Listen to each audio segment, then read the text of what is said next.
নবী সাল্লাল্লাহু আলাইহি ওয়াসাল্লাম বলেছেন যে এই দোয়া পড়ার পরে যদি কেউ সকালে পড়ে রাত্রের আগে মারা যায় জান্নাতে চলে যাবে ইনশাআল্লাহ। রাতে পড়ে সকালের আগে ইন্তেকাল করলে জান্নাতে চলে যাবে ইনশাআল্লাহ।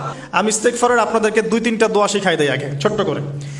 1 নাম্বার, যারা একটু পড়াশোনা করেন মাশাআল্লাহ তারা এইটা পড়বেন, সাইয়্যিদুল ইস্তেগফার। সাইয়্যিদুল ইস্তেগফার আমার সাথে বলবেন, আল্লাহুম্মা আনতা রাব্বি লা ইলাহা ইল্লা আনতা খলাকতানি আনা আবদুক ওয়া আনা আলা আহদিক ওয়া ওয়া'দিকা মাস্তাতা'ত আউযু বিকা মিন শাররি মা সানা'ত আবু'ু লাক বিনি'মাতিকা আলাই ওয়া আবু'ু বিযানবি ফাগফির লি ফাইন্নাহু লা ইয়াগফিরু যুনুবা ইল্লা আনতা।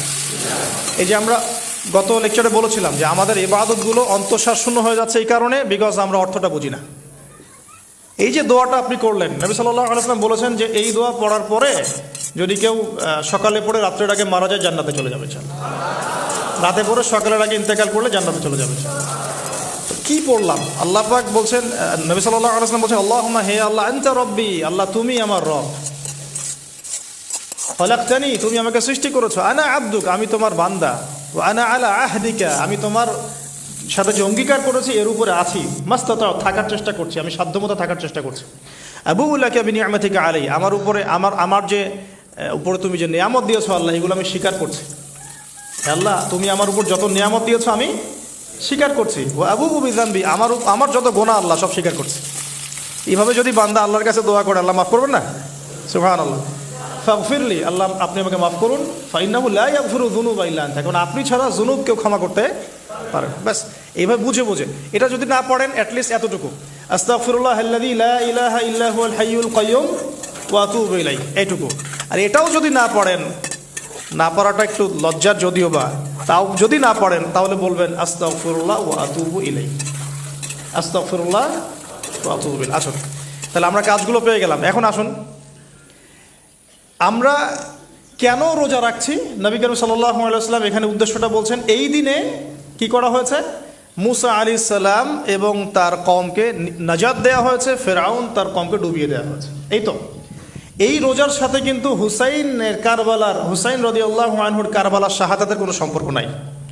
এটা একটা আকীদা পরিষ্কার করে নেবেন। হুসাইন রাদিয়াল্লাহু আনহুর কারবালার ঘটনা হয়েছে নবী সাল্লাল্লাহু আলাইহি ওয়াসাল্লামের ইন্তেকালের 60 বছর পরে। শরীয়ত ক্লোজ হয়ে গেছে না নবী সাল্লাল্লাহু আলাইহি ওয়াসাল্লাম ইন্তেকালের সাথে সাথে, নাকি আরও শরীয়ত আসবে? তো শরীয়তের কোনো নতুন বিধান কি এরপরেও চালু করা যাবে? এই দিনে অনেক ঘটনা ঘটেছে। এই ঘটনাগুলোর সম্পর্কে কিছু দুর্বল বর্ণনা আছে বিধায় আমি বলছি না পাবলিকলি। বলা হচ্ছে এই দিনে নূহ আলাইহিস সালামের কিস্তি, ওই যে কিস্তি প্লাবনে ভেসে ভেসে এই দিনে জুদি পাহাড়ে এসে নোঙর করেছে। এরকম অনেক ঘটনা। এই দিনে মুসা আলাইহিস সালামকে নাজাত দেওয়া হয়েছে, এই দিনে ফেরাউনকে ডুবিয়ে দেওয়া হয়েছে, এরকম অনেক ঘটনা আছে। কিন্তু এই দিনে রোজা রাখার উদ্দেশ্য হচ্ছে এই নাজাতে মুসা। এইটা হুসাইন রাদিয়াল্লাহু আনহুর শাহাদাতের কষ্টে রাখছি না আমরা, ওইটা আমাদের জন্য আরেকটা জায়গা। ওই জায়গাটা নিয়ে যে হুসাইন রাদিয়াল্লাহু আনহুর শাহাদাত, ওইটা থেকে শিক্ষাটা আমার কি? এই ঘটনাটা এই 10 মুহররমে ঘটে গেছে। এটা আল্লাহ পাকের তাকদিরে ছিল, এই দিনেই ঘটনাটা ঘটে গেছে। এই ঘটনা ঘটার আগেই নবী সাল্লাল্লাহু আলাইহি ওয়াসাল্লাম রোজা রাখতেন। এমন না যে ঘটনা ঘটার পরে সাহাবীরা রোজা রাখা শুরু করেছেন, ব্যাপারটা কি তাই না? মূল জিনিসটা বুঝি, তারপর হুসাইন রাদিয়াল্লাহু আনহুর শাহাদাতের দিকে যাবো ইনশাআল্লাহ। আমরা দোয়া করি আল্লাহ পাক আমাদের সবাইকে হুসাইন রাদিয়াল্লাহু আনহুর মতো সাহস, কারেজ দান করুন, তাদের মতো বীরত্বপূর্ণ ঈমান দান করুন, এবং জুলুমের বিরুদ্ধে তার মতো দাঁড়িয়ে যাওয়ার মানসিকতা দান করুন।